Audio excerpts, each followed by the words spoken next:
Hello, everybody. I'm back to talk about another Beach Boys track today, to break down the production, talk about some thoughts I have about how the instrumental track was recorded.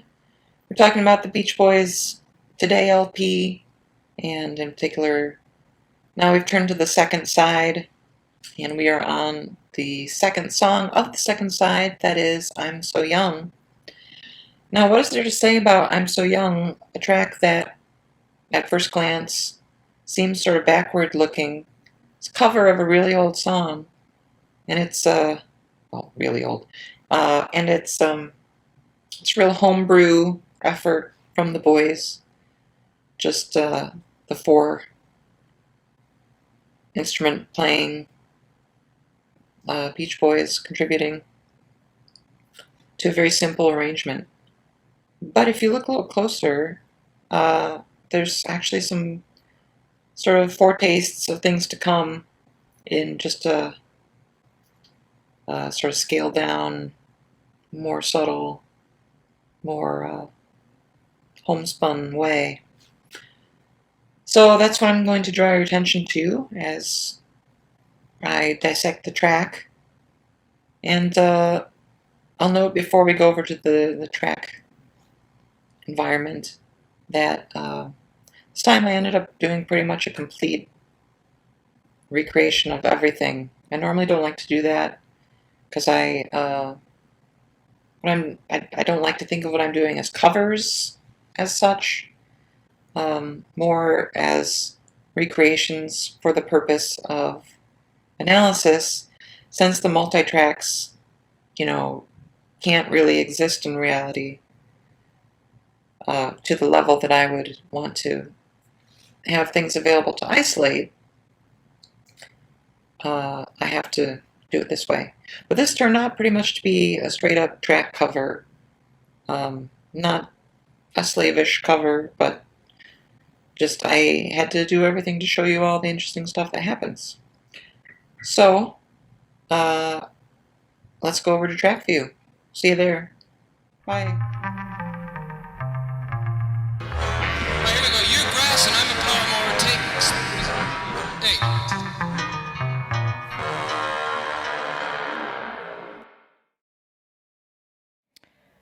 Hello, everyone. Here we are looking at the tracks in my recreation of I'm So Young. Like I said, it's the eighth track on the Beach Boys Today LP, and as the second track on the second side of that record, it represents part of a continuum of change and improvement in Brian Wilson's production techniques, which we'll discuss now. So like I mentioned before, I pretty much had to do a complete recreation of everything that happens in this track, because everything warrants mention. Now, it is a very homebrewed recording. It's just the four Beach Boys play instruments. Not a lot going on, and yet there's these little things that make you feel inclined to reference things that Brian would do more in the future. So let's start with some of the least interesting parts and move to the more interesting.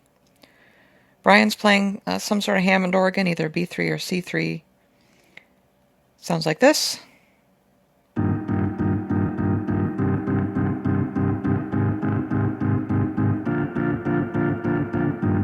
You'll notice that it's pretty low, kind of a little distorted, very clearly there just to pad out the track and not really add anything of interest orchestrationally. Alright, so that's what that sounds like. And then the Fender bass, I think it's a Fender bass. It's very clicky, it's very trebly, and I actually had trouble getting it trebly enough without getting a lot of extra noise. But to me it sounds like flat wounds on a 34-inch scale neck rather than a Dano 6-string or a Fender 6. little tape delay on it, but largely combined with the organ, it's pretty unobtrusive and, playing into the whole theme of letting the vocals do the work on this track. There's some nice little moments when it goes into the chorus, little triads that Al, again on bass, played.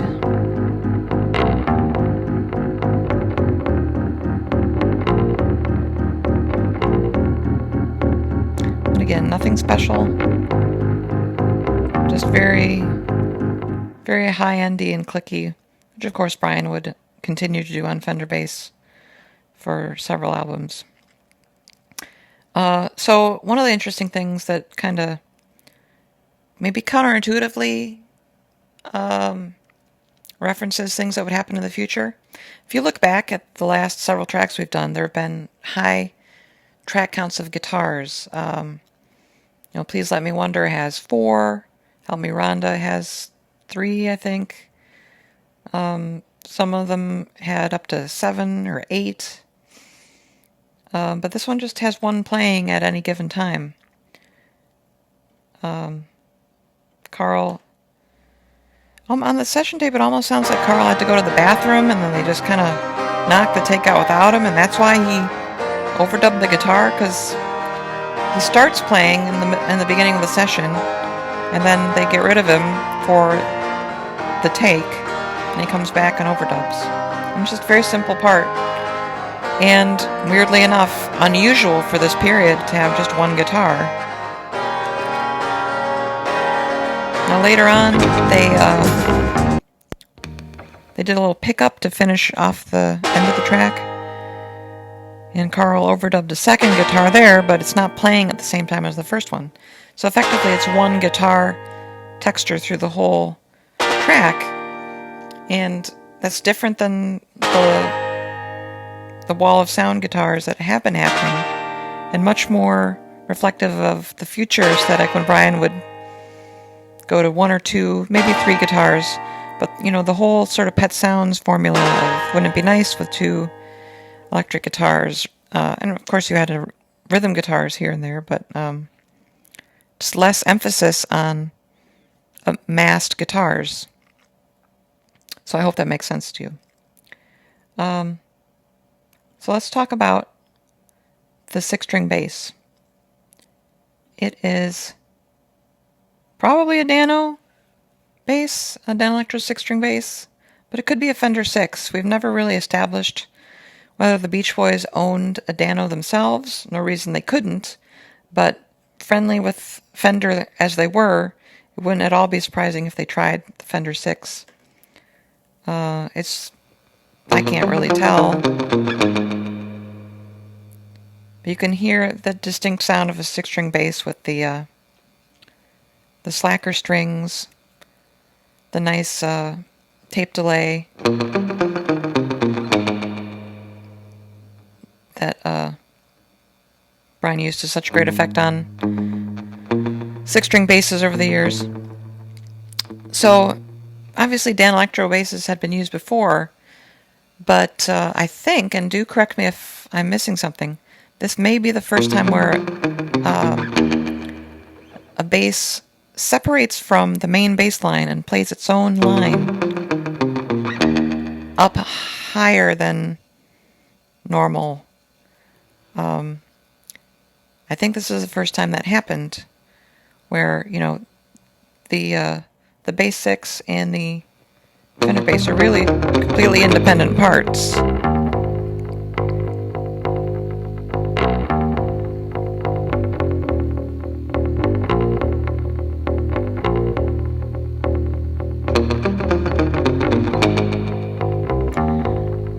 And that's a trend we hear on Pet Sounds, the high stuff on Here Today, and I Just Wasn't Made for These Times. But you may have heard it here first.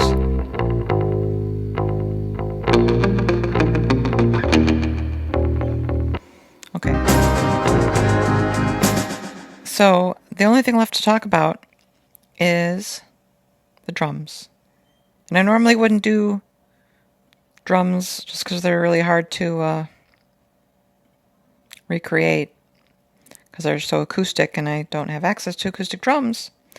But I've done them here because of the production technique used on them, and that was to run the whole thing through tape delay. So you get a little slap and some feedback. You hear that versus without it. Here's without tape delay.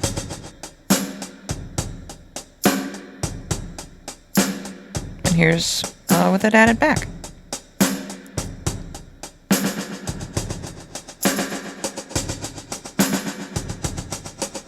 So you can hear how it automatically kind of doubles up the rhythm.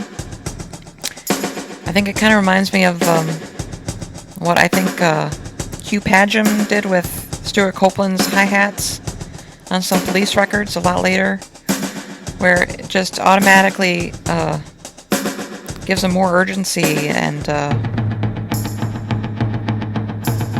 without the drummer having to play faster. And the sort of randomness of how the tape delay, how the hi-hat hits the tape delay, makes it a little less mechanical maybe than if the drummer just was playing 16ths instead of 8ths. And you heard there how it really helps build up the tension in the on the toms there. It's, Denny's just hitting the toms. Well, I'll play it without the tape delay. Let's see.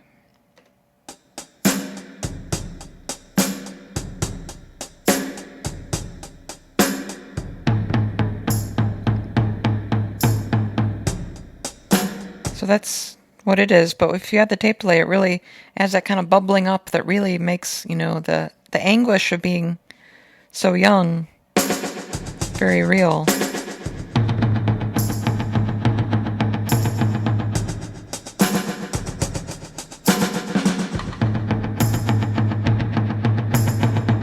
So I think that's very effective, and certainly they ran percussion through tape delay before this and after this, but running the whole drum set through tape delay is not always a great idea. Here it works really well. And then later we'll see the same kind of concept expanded when Steve Desper ran the whole drum set through his little machine on Do It Again, which instead of increasingly lower in volume feedback iterations, it was just 6 distinct, discrete repeats of the signal, and then it just cuts off.